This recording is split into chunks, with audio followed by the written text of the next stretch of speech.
Now you may have noticed in some of these shots the Falcon 9 booster supporting today's mission is covered in quite a bit of soot, and that is because the previously supported NASA Crew 5, GPS-3 Space Vehicle 6, Inmarsat 6F2, and 1 Starlink mission.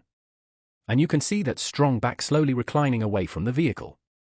Stage 1 LOX load is complete. This launch will bring about 7,000 pounds of hardware, crew supplies, and science to the space station. One research project will study the effects of space on human DNA, another will study the effects on plant DNA. Findings from both could help us advance things here on Earth but also prepare us for future farther missions into space. And Dragon will be docked to the space station for about a month before returning home. Now checkouts of the second stage thrust vector control actuators are now underway. This is often referred to as an engine wiggle test. This is when SpaceX moves the thrust nozzle slightly to make sure the guidance hardware is ready for flight. SpaceX will do the exact same test on the first stage engines, but that happens just seconds before ignition.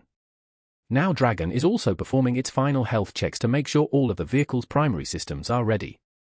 Call out that Stage 2 LOX loading is complete. That wraps up talent loading for both stages of the Falcon 9. And as I mentioned earlier, you may have seen those white clouds around the vehicle, ground gas closeout. What you see are the chilled gas above the LOX tank liquid surface that we vent overboard. And when that gas comes out in contact with the warm Florida air, the air condenses into clouds and water. Now Dragon is about to transition into internal power. Also, Falcon 9 computers will then enter startup mode, which is when the Falcon 9 flight computers take control of the countdown, guiding the rocket through the last seconds before liftoff. You should hear a call out about startup shortly. Falcon 9 is in startup. Dragon is in countdown. Both stages are now pressurizing for launch. At T-45 seconds, we'll hear the SpaceX launch director verify go for launch.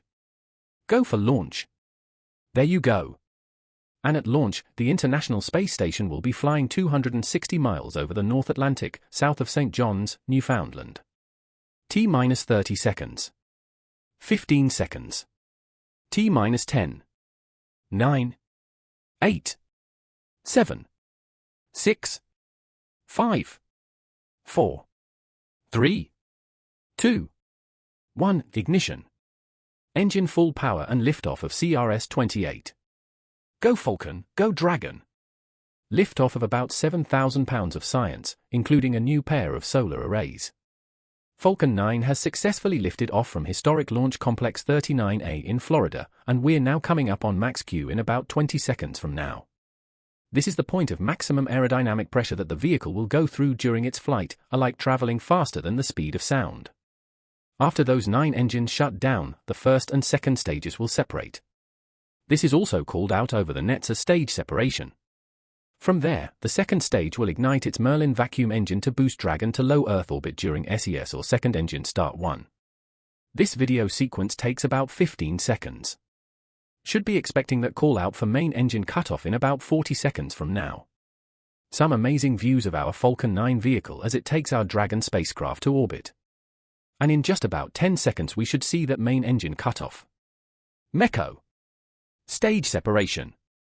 Second engine start. And there you heard those call-outs and probably saw on your screen main engine cutoff, followed by stage separation, and then second engine start 1. As I mentioned earlier, we are flying an MVAC nozzle, a shortened MVAC nozzle, on our second stage. If you're just tuning in, you're watching a live webcast for the 28th commercial resupply mission to the International Space Station for NASA, SpaceX's 38th mission for 2023 and the 4th Dragon flight to the International Space Station this year. We lifted off from Kennedy Space Center's historic Launch Complex 39A just about 3.5 minutes ago. Now on your screen, on the left side you can see our Falcon 9 first stage which is going to descend back towards Earth, and the second stage on the right side of your screen which is carrying the Dragon spacecraft. Now as a reminder, today's mission flight for this Falcon 9 booster which previously supported the Crew 5, GPS-3 Space Vehicle 6, Inmarsat 6F2, and 1 Starlink mission. In order to make its way back to our drone ship, a shortfall of gravitas, the Falcon 9 first stage has 2 more burns to execute. The first is the entry burn where 3 of the Merlin engines will reignite. This helps slow the stage down as it re-enters the upper part of the Earth's atmosphere. You can also see there on your screen a pair of the hypersonic grid fins. Falcon 9 is equipped with 4 of these grid fins, which are comprised of titanium, and they are positioned near the top of the first stage. Once in the atmosphere, Stage 1 is only using the grid fins for steering as it makes its return to Earth, and these grid fins orient the rocket during re-entry and guide the rocket during its descent. Now the Falcon 9 first stage has 9 Merlin 1D engines, and each engine generates about 192,000 pounds of thrust. On the second stage is the MVAC engine, which has a slightly wider nozzle, and that vacuum engine generates about 203,000 pounds of thrust. Next major milestone is going to be the first stage entry burn, which will take place just over a minute from now. There you can see an amazing view of our Stage 2 with its shortened MVAC nozzle. The Falcon. Now beginning its descent back towards Earth. The second stage is continuing to take our Dragon spacecraft to orbit. And we should see that first stage entry burn begin in about 15 seconds from now, on the left side of your screen. Stage 1 FTS has saved. Stage 1 entry burn startup. On the left side of your screen, the second stage is continuing to take our Dragon spacecraft to orbit. Now again, the entry burn is the first of 2 burns that the Falcon 9 booster performs before landing on our drone ship. Stage 1 entry burn shutdown. And there's that confirmation of Stage 1 entry burn shutdown. As we get closer to first stage landing, it's good to note that the Falcon 9 first stage is equipped with 4 landing legs made of state-of-the-art carbon fiber with aluminum honeycomb. These landing legs are placed symmetrically around the base of the rocket and deployed just prior to landing. And if successful, this landing will mark the 198th time that we've recovered a first stage booster including both Falcon 9 and Falcon Heavy missions.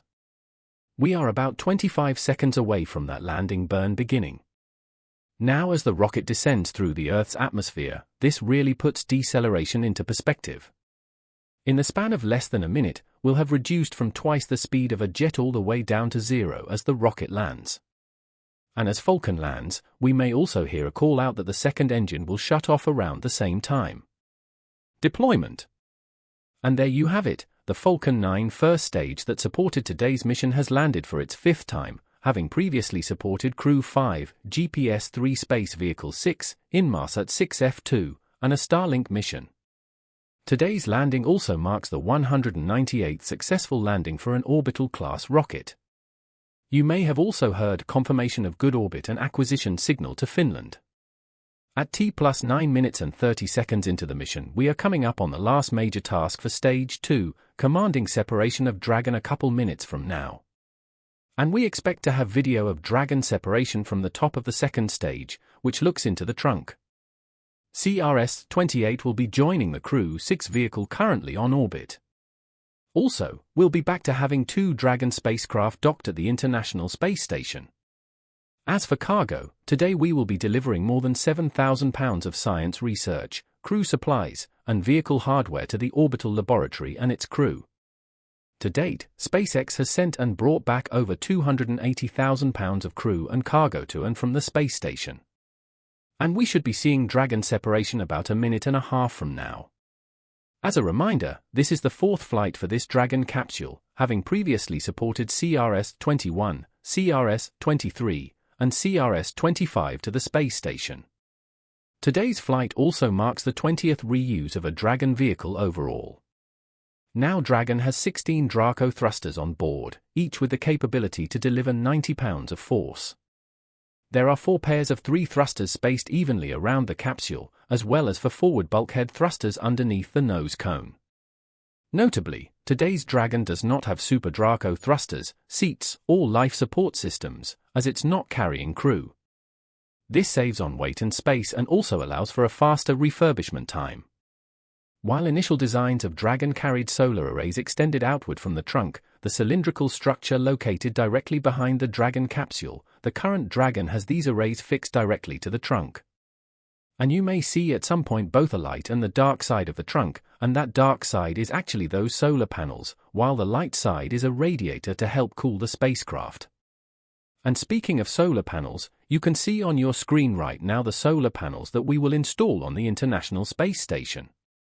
Once the Dragon capsule reaches the ISS, it will be able to autonomously dock using its navigation sensors, centerline camera, and light detection and ranging, or LiDAR, equipment. And there you can see on your screen, Dragon separating from the second stage. Well, that's going to do it for me here in Hawthorne. Your next milestone coming up is the Dragon nose cone opening sequence and navigational sensors. And I'll toss it over to Shaniqua in Houston to talk us through it. Once opened, the nose cone will stay in that position until the very end of its mission, closing prior to re-entry to provide some of that additional protection to the same hardware during re-entry. It does take about 5 minutes for a nose cone to open. We are looking for 12 hooks, 2 sets of 6, that will open here, and once open we will see the nose cone deploy. If you're just joining us, NASA and SpaceX's 28th commercial resupply mission launched from Pad 39A at the Kennedy Space Center in Florida at 10:47 a.m. Central Time, 11:47 a.m. Eastern Time, and is currently in orbit. We're standing by now for nose cone deploy. And Dragon is filled with over 7,000 pounds of cargo and supplies including a variety of science investigations, hardware, and fresh foods for the crew on station. Some of those fresh foods that will be delivered include apples, grapefruits, oranges, cherry tomatoes, and blueberries. Dragon will dock to the Zenith, or space-facing, side of the Harmony module, just recently freed up by Dragon Freedom, which brought up the Axiom 2 crew. The Axiom 2 crew aboard the SpaceX Dragon Freedom spacecraft safely splashed down off the coast of Florida at 10:04 p.m. Central Time, 11:04 p.m. Eastern on May 30, 2023. The crew's return officially concluded the second all-private astronaut mission to the International Space Station.